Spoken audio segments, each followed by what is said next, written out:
Si bien, como dijo el doctor, es clínica, también nosotros nos ayudamos con los métodos de imágenes. Vamos a pasearnos desde lo que es la ecografía, la tomografía, la resonancia, para que más o menos vayan conociendo cómo se ve esto, ¿sí? El cuadro clínico y la fisiopatología, algo sencillo, básico que todos debemos de conocer. La presentación clásica consiste con un dolor abdominal periumbilical que puede verse posteriormente irradiado de acuerdo a la evolución del paciente en fosa ilíaca derecha, que puede presentar fiebre, náuseas y vómitos. La apendicitis aguda suele estar causado por una obstrucción de la luz apendicular con la consecuencia de acumulación de líquido, inflamación supurativa, infección secundaria, congestión venosa, isquemia y necrosis.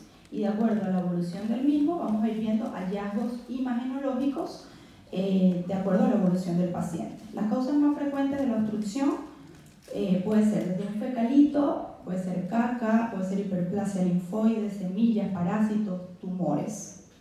En esta pequeña imagen lo que quiero que vean es que muchas veces la apéndice no está ubicada siempre como por lo general es retrocecal, sino que también puede estar paracecal, postilial, pélvica, subcecal, o sea, habría que buscar exactamente, pero el punto que nosotros siempre buscamos es la válvula ileocecal, eso es como que el punto medio y de ahí arrancamos a buscar la apéndice. Acá tenemos unas imágenes de ecografía en la apendicitis aguda. Quiero también hacer énfasis cuándo solicitar un estudio y cuándo no. Esto es básicamente lo que es importante que ustedes sepan cuándo solicitamos una ecografía o una tomografía o una resonancia en cuanto a esta patología, ¿no? La ecografía por lo general nosotros la solemos recibir en pacientes que son jóvenes, que se sospecha una clínica muchas veces no necesariamente con apendicitis, sino que se piensa en una colitis, en una diverticulitis. Entonces, bueno, solicitamos la ecografía en primera instancia, además de que es el método como más cercano que pueden tener en los centros hospitalarios. Pero además de esto, en pacientes que se sospecha que pueden estar embarazadas, entonces para no irradiarla y no irnos directamente a la tomografía ni a un estudio tan costoso como es la resonancia, utilizamos la ecografía. En la primera imagen podemos ver acá un apéndice bastante dilatada, ¿ok? Fíjense que tiene un borde hiperecoico, hiperecoico lo llamamos cuando está blanco. Entonces tiene un borde hiperecoico, lo que nos estaría hablando de un engrosamiento de la pared de la vesícula. Y en su interior también podemos evidenciar una imagen hiperecoico más circular que puede ser un apendicolito, que además nos deja una sombra acústica posterior. Entonces acá tenemos el diagnóstico de lo que es una apendicitis aguda con apendicolito en su interior y ya tenemos como una relación anatómica este centro que vendría siendo el colon, ¿sí? Por su parte, la segunda imagen tenemos de igual manera en un corte longitudinal un apéndice que si bien en su borde proximal esta apéndice no está dilatada, en su borde distal se evidencia una dilatación, una congestión y además un engrosamiento hiperecoico de la pared. Esto lo que nos dice es que el paciente tiene una apendicitis distal, en su porción distal. Esto es más frecuente de lo que se imagina, muchas veces no encontramos la apéndice completamente dilatada, entonces de acá la importancia de poder seguir la apéndice en todo su transcurso para no decir, no es una apendicitis, pero después cuando vemos bien el estudio, si es una apendicitis de la porción distal, por ejemplo, como en este caso. Luego pasamos a lo que son los hallazgos de tomografía. Básicamente lo que nosotros debemos de estudiar es que tenga una dilatación apendicular, que es cuando el apéndice mide más de 6 milímetros, tiene un engrosamiento de su pared más de 3 milímetros y que posterior a lo que es la administración de contraste endovenoso está presente un realce. También podemos encontrar una profundidad de líquido intraluminal que no es más que un apéndice congestiva, que puede asociarse también a una inflamación periapendicular, en donde vamos a encontrar una alteración de la grasa adyacente, un engrosamiento de la fascia lateroconal o mesoapendicular, un líquido extraluminal, el paciente puede tener una ascitis, puede tener líquido libre en cavidad, y si evoluciona a través del tiempo y la cual no sea diagnosticada, puede tener un flemón o producirse un flemón, que no es más que una masa inflamatoria, y puede tener signos de complicación que se basa en lo que es un absceso. Adicional, si nosotros llegásemos a ver un apéndice con todas estas características, pero tras la administración de contraste endovenoso y una parte que no realce, esto no quiere hablar de necrosis.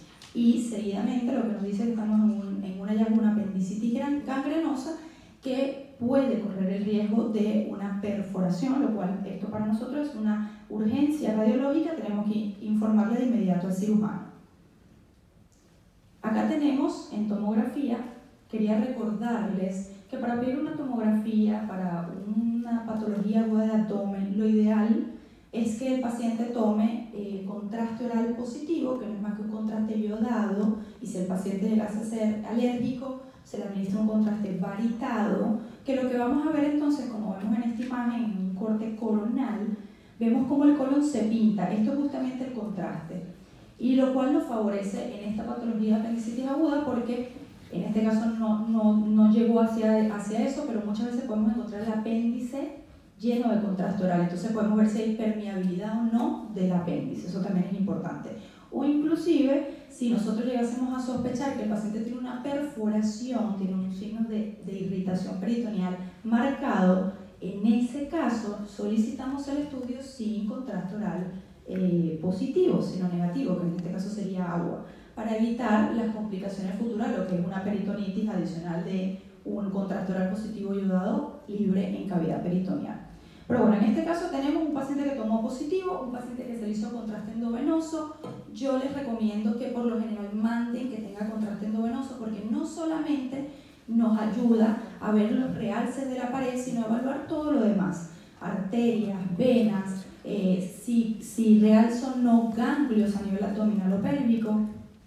Por ejemplo, acá tenemos a este paciente que se ve perfectamente el apéndice cómo está engrosada, un apéndice que tiene edema, un apéndice que tiene gas dentro de la misma, producto del proceso inflamatorio e infeccioso, pero se asocia a un tejido graso mesentérico lavado, sucio, lo que dice que acá hay un proceso que no está bien. Y adicional vemos ganglios, como estos puntitos que estamos acá, ganglios en la región de la lesión.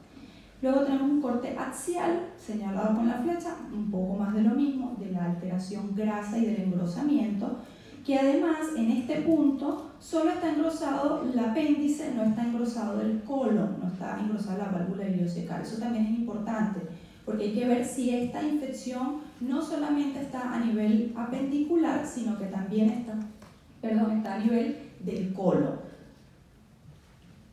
Otras imágenes donde podemos ver la presencia de un apendicolito adentro, en el interior del apéndice, y el apéndice está difuso, está dilatado. Luego tenemos las complicaciones del apéndice, que básicamente las complicaciones que nosotros tenemos en patologías de abdomen, que son las patologías que vamos a desarrollar a lo largo de la charla, como la colecistitis, como la obstrucción intestinal. Todas esas patologías tienen como complicación número 1, la formación de abscesos, ¿bien? O, número 2, se fistuliza por comunicación hacia órganos vecinos. Y número 3, que es la más peligrosa, que es la perforación, porque esto se asocia entonces a lo que es una infección peritoneal, y no es más que, bueno, justamente caca y toda secreción purulenta afuera de la cavidad abdominal. Entonces acá podemos ver justamente un paciente que tiene un apéndice engrosada con gases en su interior, con un apendicolito que probablemente comenzó con esta reacción por el apendicolito, y se asocia líquido que impresiona inclusive estar afuera de la cavidad. ¿Por qué? Porque vemos que tiene gas alrededor y también vemos gas afuera de las asas, que serían estas que marcamos acá. Eso, cuando vemos gas afuera de las asas, simplemente nos habla de una perforación intestinal. Luego tenemos los hallazgos que podemos ver en resonancia magnética. La resonancia magnética realmente se indica única y exclusivamente cuando la paciente está embarazada y no sabemos qué es lo que está pasando y le hacemos una ecografía y no podemos determinar la patología, pero la paciente sigue clínicamente inestable o complicándose. En este caso ya le indicamos el estudio de gol estándar para estas pacientes y la resonancia. Acá podemos evidenciar en ambas imágenes lo que es una secuencia de resonancia ponderada GT2. Básicamente la resonancia tiene ciertas secuencias y a veces nosotros, depende de lo que vamos a estudiar, buscamos ciertas secuencias, por ejemplo T1, T2, etc. Gracias. Y en este caso tenemos las T2 porque nos ayuda muy bien con la anatomía. Entonces podemos ver que señalado con flecha negra, vemos un líquido que está libre en la cavidad, un proceso congestivo que si lo vemos no está del lado contralateral, y adicional, si luego vemos la misma imagen secuencia T2 con saturación, vemos justamente el apéndice circular bastante dilatado y lo que nos da el diagnóstico de una apendicitis aguda. Adicional, acá podemos ver que esto es un útero grávico y que acá tenemos la cabeza del bebé. ¿Alguna duda hasta ahora? Bueno, ahora vamos a ver lo que es la apendicitis epiploica o apendangitis, muy poco sospechada por el médico clínico porque se enmascara mucho con lo que es una apendicitis o una diverticulitis, que la diverticulitis también la vamos a ver más adelante. Entonces, ¿qué es una apendicitis o apendangitis? Bueno, vamos a partir de que un apéndice epiploico son saculaciones peritoneales de contenido adiposo y aspecto pediculado que emergen de la superficie serosa del colon. Es decir, es este tejido graso que va a rodear todo lo que es el colon, pero que este a su vez respeta lo que es el recto. Por lo general está en el marco colónico, no intestinal, colónico. Este a su vez, acá tengo una imagen, más o menos para que entiendan, que es la saculación rodeada en su interior de dos arterias, puede ser dos arterias o una sola, y una vena central larga y tortuosa. Esto es importante porque en base a esto que tiene el componente, es lo que a posterior va a producir que se inflame. Cada persona puede tener más o menos entre 50 a 100 apéndices epiploicos distribuidos a lo largo de todo el colon, como les decía, especialmente en el ciego y en el sigma, respetando lo que es el recto, y frecuentemente aparecen asociados a enfermedades infecciosas como es la diverticulitis. Acá básicamente hay dos causas por cual este apéndice puede inflamarse. Una causa primaria, que es cuando el apéndice da una vuelta sobre su propio eje, hace una torsión del apéndice, o cuando hace una trombosis espontánea de la vena central. Esta patología, en estadios no complicados, con analgésico y muchas veces con antibiótico terapia, si así lo amerita, el paciente mejora, no es quirúrgica.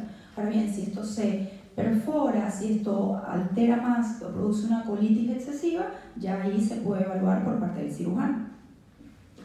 Y también tenemos otras causas que pueden ser consecuencia de un proceso inflamatorio o infeccioso, como les venía diciendo, diverticulitis, pancreatitis, colecistitis, que por continuidad se infecta y se inflama.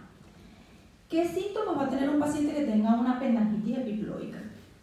Estos pacientes pueden presentar un dolor abdominal, una irritación peritoneal, una defensa. Es esencialmente indistinguible entre otras patologías como la diverticulitis y la apendicitis aguda. Más o menos se supone que el 7% de los pacientes puede presentar esta patología y tiene irritación peritoneal focal. El dolor puede estar más localizado que con otras causas de dolor abdominal agudo. Las localizaciones frecuentes es justamente en donde está el apéndice, que es en el ciego, en el colon ascendente y por su parte donde se encuentra muchas veces la diverticulitis, que es en el sigma. En sospecha de una apendangitis epiploica podemos enviar una ecografía o una tomografía. Son los únicos métodos de imagen que se solicitan para esto porque se evidencian y se ven igual en ambos estudios. Acá nosotros, por ejemplo, tenemos una tomografía con cortes axiales, una más lejana, una un poco más cercana.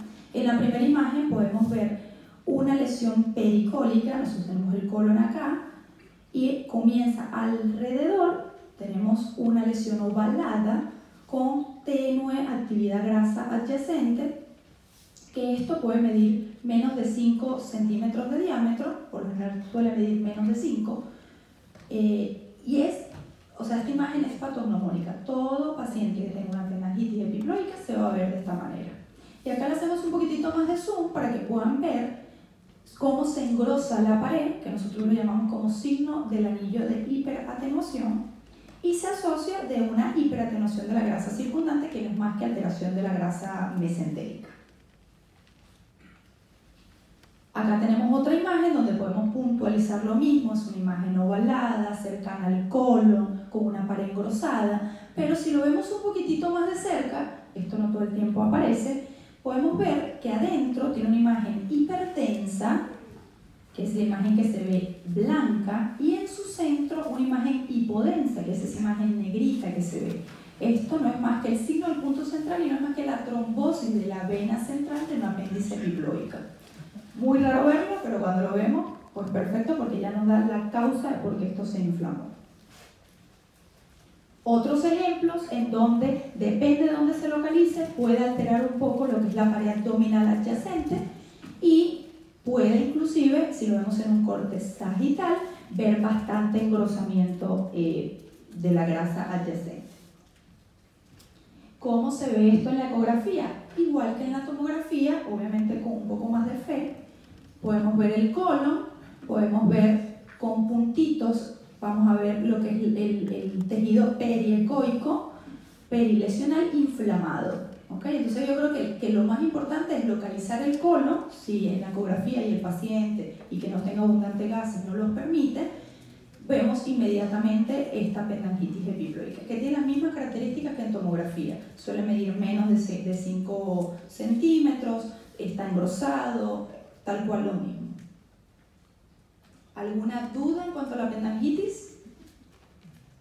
Bueno, vamos a hablar ahora de la diverticulitis. La diverticulitis, al igual que las dos patologías anteriores, tenemos que si se perfora, se colecciona o se fistuliza, es quirúrgico. Si no, lo podemos tratar con analgesia. Ahora bien, ¿qué son los divertículos? Los divertículos son herniaciones saculares de la mucosa y submucosa a través de la muscular de la pared del colon. ¿Qué puede causar esto? Bueno, un aumento de la presión intraluminal asociada a ingesta baja en fibra y rica en carbohidratos, debilidad de la pared intestinal en el sitio de la penetración de las arterias de la submucosa, disminución de la fuerza tensional del colágeno y de las fibras musculares y la susceptibilidad genética.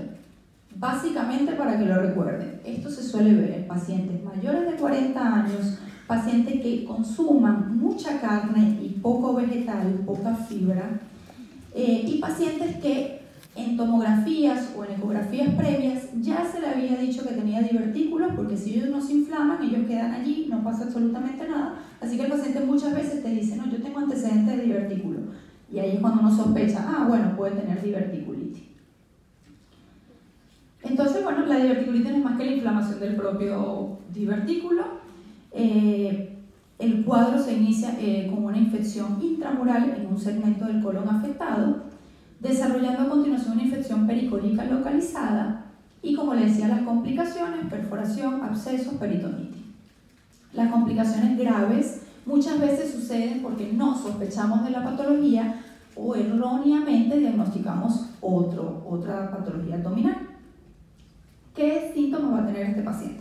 Bueno, él va a tener un dolor que por lo general es en fosa ilíaca izquierda, constante, con sensibilidad, puede tener fiebre, leucocitosis y cambios en las deposiciones. Para la tomografía, para la diverticulitis, realmente lo ideal es una tomografía porque por ecografía puede muchas veces no verse. Entonces les traigo varias imágenes y varios ejemplos de cómo se ve la tomografía. Acá yo les aconsejo que pidan el estudio con contraste oral positivo para que así pueda pintarse, como es en este caso, el colon. Acá tenemos la parte del sigma, que tiene múltiples divertículos. Acá estos divertículos me hablan de cronicidad. Son divertículos que no están inflamados, pero que tienen un engrosamiento en su pared, pero impresiona que incluso pueda llegar a calcificarse cada divertículo. Entonces esto nos habla de cronicidad. Esto puede ser un paciente más o menos de 60 a 70 años con divertículos en el sigma. Pero la otra imagen nos muestra que es una diverticulitis sigmoidea también, no complicada porque no tiene ningún síntoma de complicación, pero tiene alteración de la grasa, un engrosamiento focal. En este caso este paciente no se evidencia bien si tomó contraste o no, entonces bueno, solamente vemos un engrosamiento de la pared, vemos burbujas de aire en su interior, lo cual nos indica que es una diverticulitis. Otra imagen en la que vemos en el colon ascendente un engrosamiento, acá sí se ve el contraste que está pasando, pero esto produce un engrosamiento no estenótica del colon, pero sí punto de partida apendicular. Con mucha fe de vuelta podemos ver acá los divertículos que se inflaman y producen diverticulitis. Y en la imagen de un corte coronal vemos cómo se altera bastante la grasa. Esto produce mucho dolor. Otras imágenes para que vean más o menos el engrosamiento del divertículo. En este caso tenemos un divertículo que parece viejo, porque era lo que les decía, parece que está como cálcico, pero eso no significa que pueda reagudizarse y producir sintomatología, como es en este caso, y también como es en este caso un corte coronal. Ahora, les traigo dos casos en el cual podemos ver la complicación de la diverticulitis. Acá tenemos una diverticulitis que lo podemos ver en el colon sigma, en este corte coronal, pero adicional vemos burbujas de aire fuera de la cavidad peritoneal. Y acá lo importante de ver el estudio de inmediato y saber qué cosas buscar para saber que está complicada. Entonces esto tiene aire fuera de la cavidad, lo cual nos está diciendo que está perforada, y ahora es el reto nuestro de buscar en dónde se perforó y si se asocia a colección o algún otro signo. Y por otra parte, esto ya un poco más, digamos, más crónico, tenemos lo que es una fístula colovesical, que no es más que el sigma se unió, o sea, por proceso inflamatorio e infeccioso, y se fistulizó con la vejiga. Lo podemos ver mucho mejor en este corte coronal. Acá no solamente tenemos todo un proceso inflamatorio e infeccioso, sino que se altera toda la grasa. Este paciente no solo está fistulizado, por lo que vemos, porque no vemos que tiene aire fuera de la cavidad, pero sí puede tener secreción purulenta y pis que se pueda drenar a posterior a la cavidad abdominal. Acá les traigo básicamente un cuadro de resumen para que vean cuando es una diverticulosis, cuando es una diverticulitis y cuando está complicada, con múltiples imágenes. Muy bien, ahora vamos a hablar de lo que es la colecistitis aguda. Importante, la colecistitis aguda es el método ideal para estudiar la vesícula, es la ecografía. Pero muchas veces no se puede evidenciar por ecografía lo que es la vesícula, motivos por el cual el paciente sea un paciente obeso, sea un paciente que no colabora al médico radiólogo o al médico clínico que está haciendo la ecografía, o en su defecto directamente no se puede evaluar porque no cuentan con ecografía. Bueno, se indica la tomografía, pero quiero que sepan que el gol estándar para estudiar la colecistitis es la ecografía. ¿Cuál es el cuadro clínico y la fisiopatología de estos pacientes? Bueno, un paciente que va a tener un dolor en hipocondrio derecho, que puede irradiarse al hombro, puede durar más de 6 horas, e incluso puede ser un paciente que ya conocía que tenía cálculos, pero comienza con una clínica aguda de 24 o 48 horas de evolución. Se asocia con náuseas, vómitos y fiebre que no mejoran con tratamiento sintomático.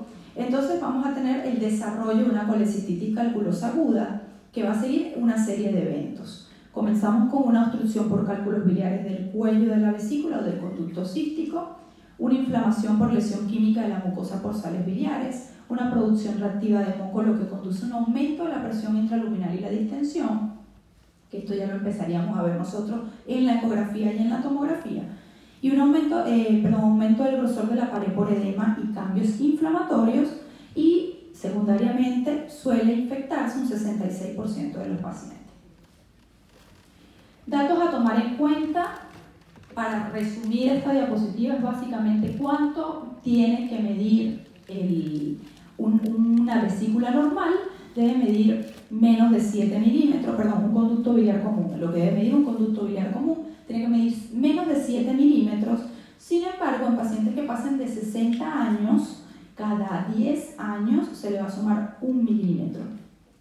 Y en pacientes que ya no tengan vesícula, que igual pueden tener dilatación, como lo vamos a ver más adelante, dilatación del conducto biliar común, pero debe estar dilatado más de 10 milímetros. Esto es básicamente lo que nosotros solemos encontrar, la dilatación del conducto biliar común. Y se asocia, obviamente, de lo que es la alteración de la vesícula biliar con una pared engrosada, una vesícula distendida, con líquido alrededor. También acá se suele enviar resonancia magnética, pero esto se envía en la instancia en donde, por ecografía, no se sabe por qué la vía biliar esté dilatada. O en su defecto, como les decía, pacientes embarazadas, que no se le puede hacer otro método de imagen, entonces hacemos una resonancia que le asociamos una secuencia que se llama colanillopancreatografía 3D, que, como lo vamos a ver más adelante, nos pinta el árbol biliar de la mejor manera para estudiarlo. Luego tenemos lo que es el síndrome de Mirizzi, bastante importante porque produce clínica y el paciente se puede complicar bastante rápido. Y no es más que una impactación de un lito en el infundíbulo de la vesícula o en su defecto en el conducto cístico, lo que va a llevar que por continuidad también nos puede afectar lo que es el conducto hepático y por continuidad también nos puede afectar el conducto colédoco. Acá les traigo otra imagen. Entonces, el síndrome de Mirizzi es cuando se impacta un lito, bien sea en el infundíbulo, en el conducto cístico, y que todo este proceso obstructivo también nos produce alteración del conducto hepático y podemos nosotros encontrar la vía biliar intrahepática dilatada. Depende de dónde se localice el lito, podemos solamente tener esta parte dilatada y esta no, o si el lito está impactado en el conducto colédoco con cualquiera de sus tercios, de donde se impacta hacia proximal, todo va a estar dilatado. Y si se impacta en la ampolla de Vater, también vamos a tener dilatación del conducto de Wilson o el conducto pancreático. Pero bueno, ¿cómo vamos a ver esto en imágenes? Bueno, acá tenemos una ecografía.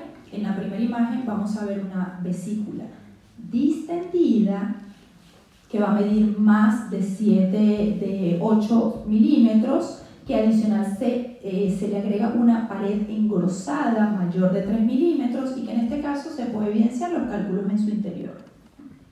En la otra imagen vemos muchos más litos, la presencia de muchos más litos y el engrosamiento parietal de la vesícula. Y en la última imagen tenemos lo que es el conducto colédoco dilatado. Sin embargo, el conducto colédoco no vemos imágenes en su interior. Esto es un paciente con una colecistitis aguda. Luego, ¿cómo lo vamos a ver en tomografía? Si el paciente ha evolucionado a lo largo de 24 horas, 36 horas, vamos a encontrar una vesícula con un líquido perivesicular, un engrosamiento de la pared, signos congestivos que posterior a la administración de contraste endovenoso vamos a tener un realce mural. En cuanto a la sospecha de una colecistitis aguda, cuando ustedes indiquen una tomografía, lo ideal es que sea sin contraste oral, porque realmente no queremos estudiar el colon, así que no es necesario darle contraste oral positivo. Sin embargo, en este paciente tomó contraste oral positivo. Y sí o sí que tenga un contraste endovenoso, obviamente verificando el riesgo-beneficio, la edad del paciente, que no tenga insuficiencia renal, etc. Más que nada, bueno, si cumple el ayuno también, más que nada por el tema de que así podemos ver el realce de la pared y esto nos va a determinar si la vesícula no está perforada o si está perforada. Acá tenemos otra imagen donde es el mismo paciente, solo con una imagen un poquitito más consecuente, y vemos esta imagen hipodensa con un borde hiperdenso, es decir, una imagen lineal negra con un borde blanco, que no es más que el conducto colédoco dilatado. Ahora bien, ¿cómo lo vemos en resonancia magnética? Este es un paciente que no tiene vesícula y que lo estudiaban porque por medio de la ecografía no se lograba evidenciar por qué tenía las vías biliares y por qué tenía sintomatología de como si tuviera una colecistitis, ¿ok? Si ya no tenía vesícula. Entonces aquí podemos ver secuencias ponderadas en T2 de resonancia magnética, cortes axiales. Podemos ver en la primera un muñón del conducto cístico dilatado. Luego en la segunda imagen vamos a ver cómo las vías biliares intrahepáticas están dilatadas también, que incluso llegan hasta las periferias del hígado. Y luego en las secuencias que les comentaba anteriormente, que es la colangiopancreatografía por resonancia, que no es más que una imagen de todo el árbol biliar en 3D, que incluso la podemos nosotros mover, evidenciamos en la imagen número C cómo hay un defecto de relleno en el conducto cístico, pero cuando le hacemos una secuencia MIT, que no es más que cliquear y darle MIT, que es máxima intensidad de proyección, esta imagen, digamos, este es el crudo, esta imagen pasa a esta imagen. Y aquí veíamos, entonces, lo que había pasado es que al paciente le quitaron la vesícula, pero quedaron cálculos en la vía biliar y en este caso se impactó en el conducto cístico, produciendo entonces los síntomas que refería al paciente. Por último, como patología abdominal, vamos a hablar lo que es la obstrucción intestinal. Acá ya en esta imagen la podemos ver la dilatación de esas asas. Muy bien, ¿cómo va a llegar un paciente que esté obstruido? Bueno, el paciente va a llegar con dolor abdominal tipo cólico, depende de qué nivel, si es alta o baja la obstrucción, puede tener vómitos, va a tener distensión abdominal, estreñimiento, signos vitales inestables, gas sanguíneo en los estudios de laboratorio, y esto puede llegar a progresar a una isquemia intestinal, y de acá la importancia de la sospecha clínica y de la vista del radiólogo o del estudiante de imágenes. Ahora bien, nosotros debemos determinar o más o menos saber cuáles son las causas de por qué se puede obstruir un intestino delgado o por qué se puede obstruir un intestino grueso. Las causas del intestino delgado es por adherencia, hernias y malignidades, tumores. Y la causa del intestino grueso suele ser cáncer, vólvulo o enfermedad diverticular. Acá lo más importante, más allá de saber, de sospechar la patología, es también los antecedentes del paciente, porque si nosotros tenemos un antecedente de un paciente que fue operado hace menos de 2 años, o pacientes que constantemente te hacen bridas y adherencia, inmediatamente sospechamos o damos indicios de que estamos en presencia de una obstrucción intestinal. Acá vamos a ver lo que son unos rayos X. En la primera imagen vemos un paciente pediátrico donde no solamente tiene una marcada dilatación de las asas intestinales, sino que también tiene lo que es gas líquido, bastante patognomónico de las enfermedades de obstrucción intestinal. Y en este caso este paciente estaba complicado porque tenía neumoperitoneo, que lo podemos ver como todo este halo negro, ¿sí? Está, digamos, bajando un poco el hígado. Esto se llama signo del borde del hígado, que no es más que el espacio que hay entre la cúpula diafragmática y el intestino, perdón, y el hígado, y hay aire en esto. O sea que este paciente probablemente no solamente tenía una obstrucción intestinal, sino que también estaba complicado con perforación. Y en la siguiente imagen vemos un paciente adulto que tiene lo mismo, dilatación de las asas colónicas. Impresionan ser colónicas porque esta dilatación, los bordes suelen ser finos, mientras que cuando es el colon, el borde suele ser más irregular. Eso nos puede orientar si la obstrucción es intestino delgado o intestino grueso. La ecografía no es un método, digamos, fidedigno, porque no nos va a decir, o es muy difícil, que nos diga en qué punto hay obstrucción y en qué punto no. Sin embargo, tenemos signos como es el signo de las teclas de piano, que en este caso es cuando hay dilatación del asa, y se marcan sus válvulas conniventes alineadas como si fuera un piano. Esto lo encontramos más que nada porque hay un proceso inflamatorio que hace congestión de las válvulas, que se puede ver por ecografía. Pero la realidad es que el estudio ideal sería rayos X y tomografía. Entonces, en la tomografía, ¿qué hallazgo vamos a encontrar? ¿O qué hallazgo buscamos nosotros encontrar en este paciente? Un punto de transición distinto, donde cambie de calibre. Hablamos de lo que es una asa intestinal dilatada, si mide más de 3 centímetros para el delgado y más de 5 para el grueso. Un umbral de tamaño del intestino mayor de 2.5 centímetros, y un engrosamiento de la pared. Pero adicional vamos a buscar los signos de complicación, que es neumoperitoneo, isquemia intestinal o estrangulación del asa, porque muchas veces la obstrucción viene dada por un vólvulo, que es cuando se engrosa y cuando se da la vuelta sobre su propio eje. Y debemos aquí evaluar si hay estrangulación. Esto lo vemos, y acá volvemos a lo mismo. Cuando sospechen de una obstrucción intestinal, es muy importante administrar contraste endovenoso, porque esto nos va a hablar de lo que es la congestión arteriovenosa y podemos nosotros sospechar entonces de la estrangulación y de la isquemia intestinal, de necrosis, básicamente.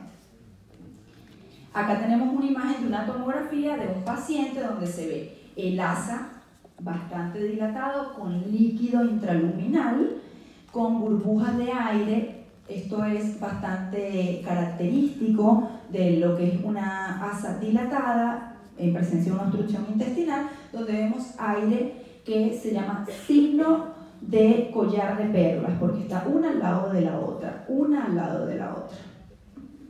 En la otra imagen podemos ver justamente en dónde, o sea, cuál es el punto de partida de la obstrucción. Entonces tenemos acá una asa intestinal delgada que está realmente no distendida, y seguidamente vemos un cuerpo extraño que en este caso estamos en la presencia de un fitobezoar, que por lo general podemos encontrar semillas, podemos encontrar cabello, cuerpos extraños que han deglutido los pacientes por una u otra razón. Entonces podemos encontrar el cuerpo extraño y nos damos cuenta que a partir de este cuerpo extraño todo lo demás se dilata, incluyendo la cámara gástrica. Otro ejemplo, esto me recuerda a alerta aeropuerto. Básicamente en una rayos X vemos muchos circulitos, muchos circulitos, y no más que ASHIS, que es la ingesta de cannabis en cápsulas. Entonces evidentemente el paciente se obstruyó, vemos una obstrucción que va desde el sigma, pero también vemos una obstrucción que viene desde el estómago. El paciente está lleno, totalmente lleno de estas cápsulas. Y acá el reto radiológico, o el reto para todo residente de imágenes y especialista, es dónde exactamente ocurre el cambio de calibre. Bueno, justamente tenemos lo que es el signo de la S. Este paciente tenía una adherencia, por eso bruscamente vemos que estaba normal, posteriormente se dilata. Este es el signo de la S. Bueno, hasta acá terminamos la parte de abdomen agudo en vista de imágenes. Ahora vamos a ver lo que es imágenes en la insuficiencia cardíaca, cómo estudiar a un paciente que tenga una insuficiencia cardíaca congestiva, que esté desestabilizado, que esté mal y que nos llegue a nosotros a la guardia. Esta parte simplemente lo quise estudiar más con rayos X, porque sé que es el primer estudio de imagen en el que ustedes tienen, o muchísimas veces todos tenemos, cercanía.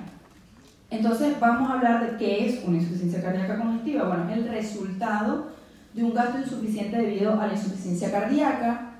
Es un paciente que tiene una sobrecarga de líquidos. Por lo general suele fallar primero el ventrículo izquierdo y a posterior o cronicidad el ventrículo derecho, que se va a ver con distintos signos. ¿Qué signos vamos a ver en la rayos X de un paciente que tenga una insuficiencia cardíaca congestiva? Un pedículo vascular ensanchado, que nos habla de mal respuesta al fluido, una vena ácido prominente, vamos a encontrar un edema pulmonar, unas líneas de Kerley, que luego lo vamos a ver más adelante, una redistribución entre la trama vascular, vamos a encontrar derrame pleural y cardiomegalia, midiendo, nosotros tenemos una medición que se llama índice cardiotorácico, que también se los voy a explicar más adelante. Entonces acá tenemos en la primera imagen un paciente con una rayos X normal. Lo que hago señal acá es que la trama vascular, eso es lo normal que se suele ver. Pero si vemos en el contralateral, vemos un engrosamiento, ¿sí? Que no es más que un aumento de los fluidos de esta trama vascular, y adicional la anchura del pedículo vascular con un botón aórtico prominente. También podemos encontrar una relación arteria-bronquio en donde, por medida compensatoria de aumentar los fluidos, podemos encontrar, más que nada en las bases pulmonares, una arteria doblemente o triple inclusive del tamaño del bronquio. Esto también nos habla de insuficiencia cardíaca congestiva. Por otra parte tenemos lo que son las líneas de Kerley, que son líneas horizontales, que es porque el líquido se filtra hacia los tabiques interlobulares periféricos y producen estas líneas. Luego tenemos dos tipos de edema, el edema intersticial, que lo vemos en un primer momento con un paciente con una insuficiencia cardíaca, que es cuando el líquido se filtra hacia el intersticio peribroncovascular, se observa un engrosamiento de las paredes bronquiales y hay una pérdida de definición de estos vasos. O sea, esto sería lo normal, una trama vascular normal, y luego vemos una trama vascular bastante tortuosa, adicionado a un edema intersticial de aspecto de neblina. Por su parte, el edema alveolar está caracterizado por persistencia de los síntomas del paciente, capaz por un mal tratamiento o porque no responde al tratamiento dado, y no lo puede compensar todo este líquido, aumento del líquido, un drenaje linfático. Entonces podemos ver que hay líquido en los alveolos, lo que llamamos nosotros edema alveolar, que incluso parece un aspecto algodonoso, y adicional podemos encontrar derrame pleural, ¿okay? Que no se ven los límites costofrénicos. En este caso, ante la presencia de un edema alveolar, es muy importante la clínica del paciente, que se interrogue bien al paciente, porque pudiéramos sospechar que este paciente lo que tiene es una neumonía, y no, es de origen cardíaco, no de origen pulmonar lo que estamos viendo. Y por último, tenemos lo que es la relación cardiotorácica, que nosotros hacemos una medición bastante sencilla, incluso también la hace el médico clínico, no necesariamente tiene que ser de imágenes, para identificar si el paciente tiene cardiomegalia o no. Y es trazando una línea media en la columna, y luego en posición vertical, y luego una línea del ribete costal hasta el otro de forma horizontal, y luego medimos desde el ventrículo derecho a la línea media, que sería la línea A, y luego desde la línea media al ventrículo izquierdo, que sería la línea B. Y el cálculo es sencillo, sumamos A más B entre C, que sería toda esta línea. Si nos da menos de 0.5 centímetros, esto estamos empezando en un corazón normal. Pero si nos da más de 0.5, entonces estamos hablando de una cardiomegalia, y obviamente si mide muchísimo más de 0.5, ejemplo 0.8, estamos hablando de una cardiopatía severa. ¿Qué puede producir una cardiopatía? Bueno, el paciente también en una rayos X es casi imposible verlo, pero acá les traje una tomografía en donde el paciente también tenía un derrame pericárdico y por eso tenía el corazón tan grande. Bueno, acá les dejo las referencias bibliográficas, espero que haya sido de su agrado, que hayan aprendido un poco imágenes, si tienen alguna